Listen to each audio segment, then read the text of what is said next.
मेरा education background है, मैंने बी फार्मा किया हुआ है और बी फार्मा करने के बाद मैं फार्मास्यूटिकल कंपनी में, एक अच्छी कंपनी में काम करना मैंने स्टार्ट किया और जैसे जैसे मेरा एक्सपीरियंस बढ़ा वैसे वैसे मेरी सैलरी भी बढ़ती गई। 4 साल 4.5 साल का मुझे एक्सपीरियंस हुआ था कि मुझे एक अच्छी कंपनी पॉइंटा साहिब में मिल गई थी और उस कंपनी में मैं एक क्यू एग्जीक्यूटिव की पोस्ट पे थी। 28,000 मुझे इन हैंड सैलरी मिली थी। उसी बीच मेरे फादर ने मेरी शादी की, मेरी शादी हो गई। शादी में मेरी जो शादी की थी वो मेरे फादर ने एक गवर्नमेंट ऑफिसर से की थी। मेरे हस्बैंड एक गवर्नमेंट ऑफिसर है।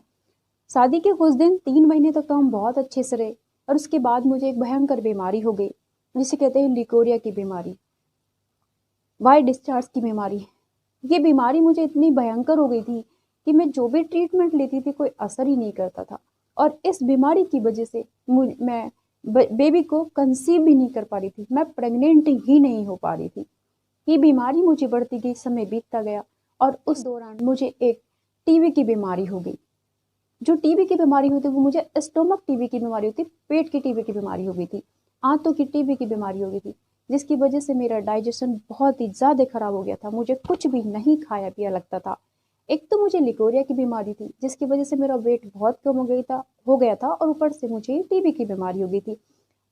इन दोनों बीमारियों से मेरी सेहत पे इतना इफेक्ट पड़ा कि मेरा वेट जो था वो 35 केजी हो गया और बहुत ज़्यादा मैं इरिटेट हो गई, बहुत ज़्यादा परेशान हो गई। इसका इसका इफेक्ट मेरी जॉब पे पड़ने लगा। मेरी कंपनी के मालिकों को या एम्प्लॉयज़ को पता पड़ा कि मैं बीमार हूँ, मैं बहुत ज़्यादा बीमार रहने लगी, छुट्टियाँ भी बहुत करने लगी। उन्होंने मुझे नोटिस दिया कि मैडम आप ये जॉब छोड़ के आप आराम करिए क्योंकि आप बहुत सीख है, बहुत बीमार हैं। इस वजह से मुझे जॉब भी छोड़नी पड़ी। उस वक्त कोरोना का समय चल रहा था तो मेरी जॉब भी छूट गई, मैं ठीक भी नहीं हो पाई थी, मेरी सेहत भी खराब हो गई थी, मुझे कोई बच्चा भी नहीं था और मेरे ससुराल वाले बेचारे बहुत अच्छे हैं, वो मेरा बहुत सपोर्ट करते थे। मगर फिर भी मैं अंदर ही अंदर बहुत कमज़ोर, बहुत वीक हो रही थी। कभी कभी तो मेरे मन में ऐसा ख्याल आता था कि मैं अपनी लाइफ को स्पॉइल कर दूँ, ख़राब कर दूँ, सुसाइड कर लूँ। उसी बीच जब मेरी जॉब छूट गई तो मैं अपने हस्बैंड के साथ चली गई। मेरे हस्बैंड की उस वक्त पोस्टिंग थी झारखंड में। मैं झारखंड जब चली गई तो कोई बेबी था नहीं मेरे पास, पूरा समय मेरे पास खाली रहता था। मेरा सपना था कि मैं डॉक्टर बनूं। डॉक्टर तो मैं नहीं बन पाई, एक फार्मासिस्ट बनी। फार्मासिस्ट के लिए मैंने बहुत मेहनत की कि एक अच्छी पोस्ट मुझे मिले, एक अच्छी पोस्ट मिली, एक अच्छी सैलरी भी मिली। मगर बाय किस्मत कि मैं इतनी बीमार पड़ गई जिसकी वजह से मेरी नौकरी भी मेरे हाथ से छूट गई। ये सारी चीज़ें मेरे दिमाग में रोटेट करने लगी और मैं बहुत ही चिंता टेंशन में रहने लगी। तभी मैं यूट्यूब तो देखती थी, तभी मैंने एक यूट्यूब पे चैनल था प्रॉफिट बजिंदर सिंह मिनिस्ट्री का। प्रभु यीशु मसीह को तो मैं पहले से ही जानती थी मगर मैं उन पर विश्वास नहीं करती थी। मैं दिल से उन पर विश्वास नहीं करती थी। फिर मैंने प्रॉफिट बजिंदर सिंह मिनिस्ट्री से मैं जुड़ी, मैं उनके चिन्ह चमत्कार देखने लगी। संडे को उनका सत्संग आता, उस सत्संग से मैं जुड़ गई और उसके बाद संडे को उनका सत्संग आता, उस सत्संग को मैं देखने लगी। थर्सडे को भी उनका नाइट में सत्संग आता, उस सत्संग को भी मैं देखने लगी। और यहाँ पे मेरे हस्बैंड में ससुराल वाले यीशु मसीह पे विश्वास नहीं कर, जब उन्होंने प्रॉफिट बजिंदर सिंह मिनिस्ट्री के वीडियोस को देखा, लाइव को देखा, तो मेरे हस्बैंड को भी विश्वास हुआ कि यीशु मसीह चिन्ह चमत्कार करते हैं। तो मेरे हस्बैंड और मैं, हम दोनों प्रार्थना करने लगे। हर संडे के दिन सत्संग देखते थे, बृहस्पतिवार को सत्संग देखते थे, यीशु मसीह की आराधना स्तुति करने लगे, वचन पढ़ने लगे। और उसी बीच हमारे पास एक नोटिफिकेशन, एक वीडियो आया बैंड फॉर जीसस टीम का। बैंड फॉर जीसस टीम बहुत ही एक अच्छा चर्च है और यहाँ पे हर डेली शाम को 7 बजे से 9 बजे के बीच में आराधना स्तुति और वचन की घोषणा होती है।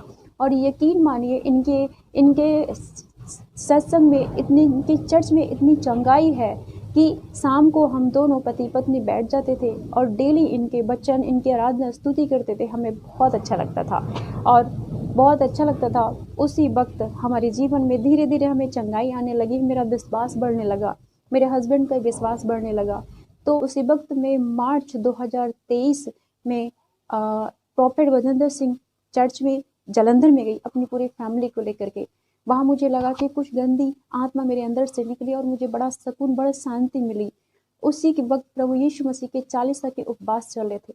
मैंने 40 के उपवास किए, सच्चे हृदय से 40 के उपवास मैंने किए। और फिर दूसरी बार मैं चंडीगढ़ चर्च में भी प्रॉफिट बजिंदर सिंह किए और उसके बाद में उन्हीं उपवासों में चंडीगढ़ में प्रॉफेट बजिंदर सिंह चर्च में गई। वहाँ मैं 2-3 दिन रही और वहाँ पे मैंने बैप्टिज्म लिया। और बैप्टिज्म लेने के बाद में फिर मैं घर में आके अपने उपवास को पूरा किया। उधर मैं बैंड पोजिस टीम के साथ आराधना स्तुति करने लगी।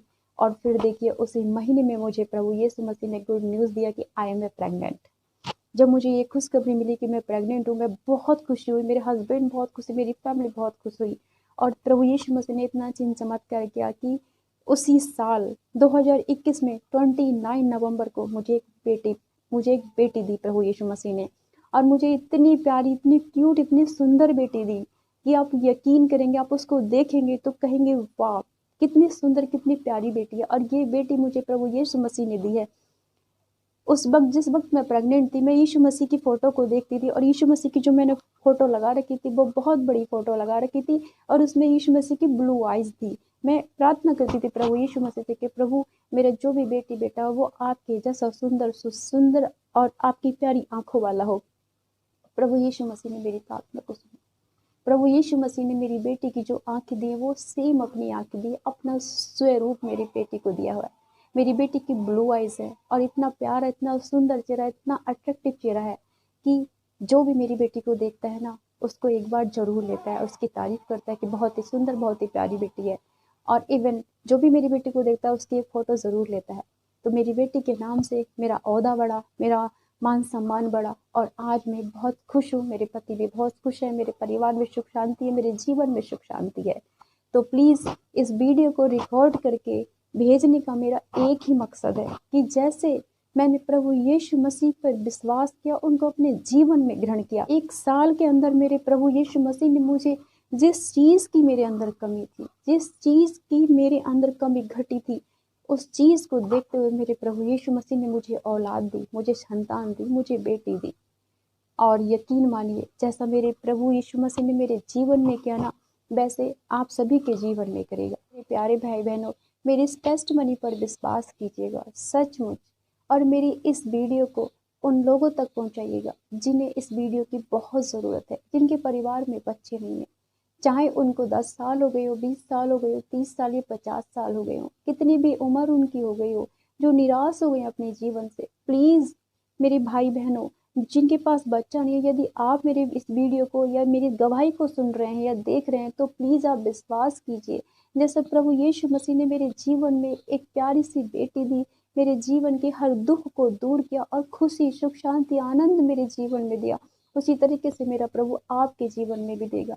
मेरा प्रभु दयालु है, प्रभु यीशु मसीह दयालु है, करुणामयी है, रहम खाने वाला, तरस खाने वाला परमेश्वर है। उसने अब्राहम और सारा को 90 साल की उम्र में बेटा दिया। उसने हन्ना को, जो हन्ना थी उसके पास औलाद नहीं थी, वो गिड़गिड़ाई और रोई और प्रभु से प्रार्थना की कि हे सेनाओं के यहोवा, यदि तुम मेरी सुधि ले, मेरे दुख को देखे और मुझे एक औलाद दे तो मैं तुझसे शपथ खाती हूँ अपने इस होने वाले बच्चे को तुझे अर्पण करूंगी जीवन भर के लिए। और प्रभु ने उसकी प्रार्थना को सुना, क्योंकि वो रोती हुई दिल से, हृदय से प्रार्थना कर रही थी।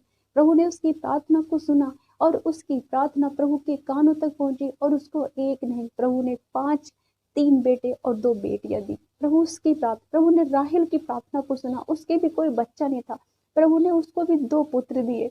तो मेरी प्यारी बहनों, यदि आप मेरी वीडियो को सुन रहे हैं, आपके पास कोई औलाद, कोई संतान नहीं है, तो प्लीज़ आप उदास मत होइए। आप चाहे किसी भी कास्ट के हो, आप ये ना सोचे कि मैं क्रिश्चियन नहीं हूँ, मैं हिंदू हूँ, तो कैसे प्रभु यीशु मसीह को मैं ग्रहण करूँ। मेरा प्रभु कभी धर्म नहीं बदलता, मेरा प्रभु सिर्फ हृदय को, आत्मा को बदलता है और शुद्ध करता है। मेरा प्रभु कहता है कि तू मेरे पास आ, अपनी जो तेरी गलत आदतें उनको छोड़ दे, किसी की बुराई मत कर, किसी की चुगली मत कर, किसी के बारे में कपट छल मत कर, चोरी मत कर, हत्या मत कर, ये गलत कार्य अपने छोड़ दे, मूर्ति पूजा मत कर। मैं तेरे जीवन में जिस चीज़ की कमी घटी है, तेरे मांगने से पहले मैं तुझे दे दूंगा।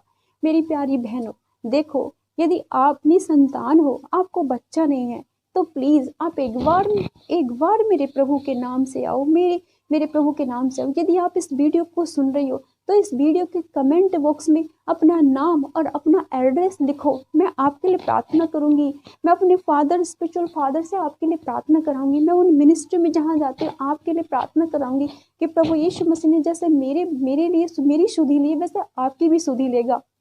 मेरा प्रभु दयालु है, करुणामयी है। मेरी प्यारी बहनों, यदि आप सच्चे हृदय से मेरे प्रभु के चरणों में आएंगी तो आपके घर में, आपके घर आंगन में भी एक फूल और एक कली जरूर आएगा, और जो आपके जीवन को, आपकी खुशियों को एकदम भरा भरा कर देगा। सचमुच मैं जानती हूँ, जब मेरे पास संतान नहीं थी, मेरे पास बेटी नहीं थी, मेरा जीवन कैसा हो गया था, निराश हो गया था एकदम। और मेरे कोई डायरेक्टली नहीं कहता कि तेरे पास बच्चा नहीं है, जो भी सुनता था 4 साल शादी को हो गए, बच्चे नहीं है अभी तक, अरे पैसे ही कमाती रहोगी क्या, बच्चे नहीं करोगी क्या, वहां दिखाओ, यहाँ दिखाओ, वो दिखाओ। और मैं कह रही हूँ मेरी प्यारी बहनों, मैं भी एक हिंदू धर्म से हूँ। मैंने भी प्रभु यीशु मसीह से पहले, जब मैं बीमार थी, मेरे पास बच्चा नहीं था, मैं भी तंत्र मंत्र जादू टोने वालों के पास गई, मैंने भी बलि चढ़ाई है, मैंने भी भक्तों से अपने पूजा प्रार्थना आराधना की, मैंने भी धागा ताबीज पहना, कुछ नहीं हुआ, उनसे कुछ नहीं होने वाला, जैसे मेरे जीवन में नहीं हुआ। और मैं इतनी निराश हो गई कि 2 बार तो मैं सुसाइड करना चाहती थी। मेरी मैरिड लाइफ में इतनी लड़ाई झगड़े होने लगे कि यहाँ तक नौबत आ गई थी। कभी कभी तो मन करता था कि तलाक ले लूँ, डाइवोर्स ले लूँ। शादी होने के बाद मेरे जीवन में ऐसा हुआ है। इसलिए प्लीज, अगर आप लोग निराश हो गए हो, आपके जीवन में भी जैसा मेरे जीवन में हुआ है ऐसा हो रहा है, तो प्लीज एक बार इस वीडियो को देख के, इस गवाही को सुन के मुझे कमेंट बॉक्स में जरूर लिख दो कि मेरा नाम ये है, मेरे पास बच्चा नहीं है। मैं सचमुच, अगर आप नंबर दोगे तो मैं कॉल करूंगी, मैं अपने फादर से आपके लिए प्रार्थना कराऊंगी। मेरा प्रभु आपको क्रिश्चियन नहीं बनाएगा, मेरा प्रभु आपका धर्म नहीं चेंज करेगा। मेरा प्रभु तो घर जोड़ने वाला है, मेरा प्रभु तो खुशियां देने वाला है, मेरा प्रभु तो संतान देने वाला है, मेरा प्रभु तो चंगा करने वाला है, मेरा प्रभु तो धनवान बनाने वाला है, मेरा प्रभु तो सच्चा, पवित्र और धर्मी है, वैसे ही आपको बनाता है। मेरा प्रभु कहता है, मैं पवित्र हूँ तो भी पवित्र बन। मैंने दूसरों से प्रेम किया, जगत से प्रेम किया, अपना इकलौता पुत्र तुझे कुर्बान कर दिया, तो अपने पड़ोसी से प्रेम नहीं कर सकता। मेरा प्रभु बस इतना ही कहता है कि तू प्रेम कर, एक दूसरे से प्रेम कर, सहायता कर, मदद कर, हेल्प कर। यदि आप मेरी वीडियो को देख रहे हैं, यदि आपके पास संतान है तो कोई बात नहीं, बहुत अच्छा है। जिनके पास नहीं है, आपके पड़ोस में, आपके रिश्तेदार में, आपकी कोई जान पहचान में, उस तक ये वीडियो जरूर पहुंचाइएगा। शायद आपके वीडियो शेयर करने से, पहुंचाने से किसी का जीवन बच जाए, किसी के परिवार जो तबाह हो रहा है, बर्बाद हो रहा है, वो बच जाए। बस यही मकसद है मेरे इस वीडियो को रिकॉर्ड करना। प्लीज मेरे इस वीडियो को जरूर शेयर कीजिएगा और उन महिलाओं तक, उन परिवारों तक इस वीडियो को पहुंचाइएगा जिनके घर में संतान नहीं है। और सचमुच आप मेरी बेटी को देखोगे तो कहोगे सेम यीशु मसीह की 2 कॉपी है। और प्रभु मेरे यीशु मसीह ने मेरे जीवन में बहुत चिन्ह चमत्कार किए हैं। मेरी बेटी 1 साल की हो जाएगी 29 नवंबर को। मेरी बेटी को न सर्दी, खांसी, जुकाम कुछ नहीं हुआ है, ना मैंने आज तक कभी कोई धागा ताबीज कुछ नहीं पहनाए। हम कुछ नहीं पहनाते, हम यीशु मसीह पे विश्वास करते हैं। बस सुबह शाम आराधना स्तुति करते हैं, हम पति पत्नी दोनों। एक बार मेरी बेटी को बुखार आया था, रात में 2 बजे शैतान ने हमारी परीक्षा लेने की कोशिश की। उस वक्त मैं और मेरे हस्बैंड दोनों उठे, दवाई भी हमारे पास नहीं थी, हम दोनों उठे, प्रभु यीशु मसीह की आराधना स्तुति करने लगे, भजन गाने लगे। 20 मिनट के अंदर मेरी बेटी को आराम मिल गया। ये गवाही मैंने डाल लेके, इस गवाही को जरूर आप देखिएगा। और मेरी बेटी अब 29 नवंबर को 1 साल की हो जाएगी और उसका मुंडन भी मैंने करा लिया है। हमने अपने स्पिरिचुअल फादर से प्रार्थना कराई और उसके बाल मुंडवा दिए। मैंने किसी तीर्थ स्थान पे नहीं बाल मुंडवाए, मैं किसी सांसारिक रीति से मैंने उसके बाल नहीं मुंडवाए। मैंने प्रभु यीशु मसीह के वचन के अनुसार अपने बच्चे के बाल प्रभु यीशु मसीह को समर्पित किए। और मैं विश्वास करती हूँ मेरी बेटी प्रभु यीशु मसीह को मैंने समर्पित की थी, प्रभु यीशु मसीह उसकी सहायता करेंगे। हम पति पत्नी तो बस एक जरिया है, हमें प्रभु यीशु मसीह ने हम प्यारी सी बेटी दी, तो प्रभु यीशु मसीह ही मेरी बेटी की रक्षा, सुरक्षा, पढ़ाई सब कुछ करवाएगा। हमें तो बस एक इशारे से प्रभु यीशु मसीह चलाएगा मेरी बेटी की देख रेख करने के लिए। बाकी तो प्रभु यीशु मसीह का संसार है, जगत है, हम सब उसी के हैं। हम एक तिनके के समान हैं, कभी भी हम उड़ सकते हैं। हमें जीवन देने वाला, सांसें देने वाला, हमें बचाने वाला, इस धरती, आकाश और पृथ्वी, आसमान को बनाने वाला एक ही है, यहोवा एक ही है, राजाओं का राजा, प्रभुओं का प्रभु, डॉक्टर का डॉक्टर, वैद्यों का वैद्य, मेरा प्रभु यीशु मसीह है। मेरे घर का पैसा, मेरे हस्बैंड की कमाई कभी हॉस्पिटल, डॉक्टर के पास में नहीं जाती। हाँ, प्रभु के दशवांश के लिए जाती है, दान के लिए जाती है, भेंट के लिए जाती है। और हम जब से हमने यीशु मसीह को ग्रहण किया है, हम बढ़ते ही चले जा रहे हैं, कभी घटे नहीं। दोनों पति पत्नी बहुत विश्वास करते हैं। मेरे हस्बैंड चाहे नाइट ड्यूटी करें तब भी वो आएंगे मॉर्निंग में, नहा धो के वचन पढ़ के ही खाना खाते हैं। हम चाय भी पीते हैं, पानी भी पीते हैं, प्रभु यीशु मसीह को समर्पित करते हैं, उसके बाद हम उसको ग्रहण करते हैं। और देखो, जब से मैंने यीशु मसीह को अपने जीवन में ग्रहण किया है, मुझे प्यारी बेटी मिल गई जिसकी सबसे ज्यादा कमी घटी मेरे जीवन में थी। और बाकी तो सब यीशु मसीह देंगे। प्रभु का ढूंढो तो पाओ, खटखटाओ तो खोला जाएगा। जो मांगना है तू मांग, मगर विश्वास से मांग, उसकी प्रतीति करके तुझे मिल गया। संदेह न कर। प्रभु कहता है जैसा तेरा विश्वास वैसा तू फल पाएगा। प्रभु कहता है भजन संहिता में परख कर देख मैं कैसा भला चंगा हूँ। प्रभु कहता है तुम्हारी आशीष उतनी दूर है जितनी दूर जमीन से तुम्हारे घुटने हैं। प्रभु यीशु मसीह कहता है कि मेरे पास लोग इसलिए आते हैं क्योंकि मैं उनकी प्रार्थनाओं को सुनता हूँ। प्रभु यीशु मसीह कहता है कि जब भी कोई मेरे पास आता है कभी खाली हाथ नहीं जाता। वो दयालु है, महान है, करुणामयी है, रहम खाने वाला, तरस खाने वाला परमेश्वर है। प्लीज मेरी प्यारी बहनों, यदि आपके पास संतान नहीं है, औलाद नहीं है कोई, तो प्लीज एक बार मेरे यीशु मसीह पर विश्वास करके देखो, तुम्हारे घर में बच्चों के लाइन में लग जाएंगी। धन्यवाद करती हूँ कि अब तक आप मेरे वीडियो में जुड़े हुए हो और मेरे वीडियो को पूरा देखा और शेयर कर रहे हो और लाइक कर रहे हो। मैं धन्यवाद करती हूँ यीशु मसीह के नाम से, और प्रभु यीशु मसीह से प्रार्थना कर रही हूँ कि जो इस वीडियो को देख रहा है, सुन रहा है, पढ़ रहा है, प्रभु यीशु मसीह उसके घर में उस कमी घटी को दूर करे, उस कमी घटी को पूरा करे जिसकी उन्हें चाहत है। प्रभु यीशु मसीह भला चंगा करे, शक्ति, सामर्थ्य, सुख, शांति और आनंद का जीवन दे। जय मसीह की। धन्यवाद। Praise the Lord.